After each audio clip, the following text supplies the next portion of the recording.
نمرود نے غلہ تقسیم کرنے کے لیے اعلان کیا، لوگوں کو جمع کیا۔ حضرت ابراہیم علیہ السلام بھی غلہ لینے کے لیے چلے گئے۔ آگے جاتے ہیں تو ابراہیم علیہ السلام کو دیکھا، نمرود کو پہلے سے علم تھا یہ بتوں کی مخالفت کرتا ہے۔ حضرت ابراہیم علیہ السلام نے مجھے بھی غلہ چاہیے، کہنے لگا میں تمہیں غلہ نہیں دوں گا۔ حضرت ابراہیم علیہ السلام کو موقع مل گیا دعوت دینے کا، اور مقصد بھی یہی تھا حضرت ابراہیم علیہ السلام کے جانے کا۔ تو حضرت ابراہیم علیہ السلام نے کہا مجھے تمہارے غلے کی ضرورت نہیں ہے، مجھے تو میرا رب، میرا پالنے والا مجھے غلہ دے گا۔ وہاں اور لوگ بھی موجود تھے۔ حضرت ابراہیم علیہ السلام کو موقع مل گیا دعوت دینے کا۔ تو نمرود نے کہا اچھا رب تمہارا تمہیں دے گا، میں بڑا رب ہوں، میں سب کچھ دیتا ہوں۔ اس نے کہا حضرت ابراہیم علیہ السلام نے میرا اللہ تو وہ ہے جو مردہ کو زندہ کر دیتا ہے، زندہ کو مار دیتا ہے۔ اس نے کہا یہ کام میں بھی کر سکتا ہوں۔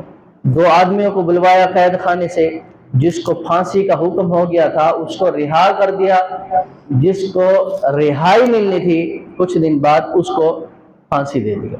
تو ابراہیم علیہ السلام نے کہا اس کی عقل ماری گئی، میں تو یہ کہہ رہا تھا کہ اللہ وہ ہے وہ جو مردے کو بھی، مرے ہوئے کو بھی زندہ کر دیتا ہے، اس نے تو اس کو زندہ کر دیا جس کو پھانسی دلوانی تھی، اور اس کو پھانسی پر چڑھا دیا جس کو رہائی دلوانی تھی۔ اس کی عقل خراب ہو گئی ہے۔ تو حضرت ابراہیم علیہ السلام نے پھر توحید کی دعوت دی، کہنے لگے میرا رب، میرا اللہ تو وہ ہے جو سورج کو مشرق سے نکالتا ہے مغرب میں غروب کرتا ہے، تم اگر کر سکتے ہو مغرب سے نکال کے دکھاؤ، مشرق میں غروب کر کے دکھاؤ۔ یہاں پر وہ لاجواب ہو گیا۔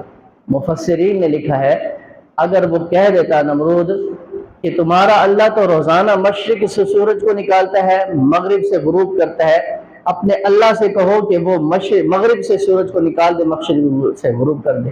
اگر وہ نمرود یہ کہہ دیتا تو ابراہیم علیہ السلام دعا کے لیے ہاتھ اٹھاتے تو اللہ ضرور مشرق سورج کو غروب کر دیتے۔ تو حضرت ابراہیم علیہ السلام وہاں بھی دعوت دیتے ہیں تو وہ لاجواب ہو گیا۔ جب واپسی آنے لگا اس کے پاس خالی گٹو تھے، کہنے لگے ابراہیم علیہ السلام سوچنے لگے میں تو غلہ لینے کے لیے آ گئی، خالی ہاتھ جا رہا ہوں، والد کیا کہیں گے، بیوی کیا کہے گی۔ انہوں نے دونوں گٹوں کے اندر ریت کو بھرا اور اٹھا کے چلے گئے گھر، دونوں گٹو رکھے اور سو گئے۔ تو جب ان کی بیوی انہوں نے وہ آٹا گوندنے کے لیے وہاں سے نکالنا تھا گٹو سے، گٹو کھولا اس میں آٹا تھا، اس کو گوند لیا۔ تو ابراہیم علیہ السلام نے دیکھا وہ گٹو سے آٹا نکال رہی ہیں گوندنے کے لیے۔ تو ابراہیم علیہ السلام نے کہا یہ آٹا کہاں سے آیا؟ کہنے لگے ابراہیم آپ کو کیا ہو گیا، آپ خود تو لے کر آئے ہیں آٹا۔ کہا میں آٹا نہیں لے کر آیا تھا، اس میں تو ریت تھی دونوں کے اندر۔ پھر ابراہیم علیہ السلام کو خیال آیا جس اللہ کی میں نے دعوت دی، جس کی توحید کو بیان کیا، اس نے مجھے پالا ہے، اس نے میری مدد فرمائی ہے۔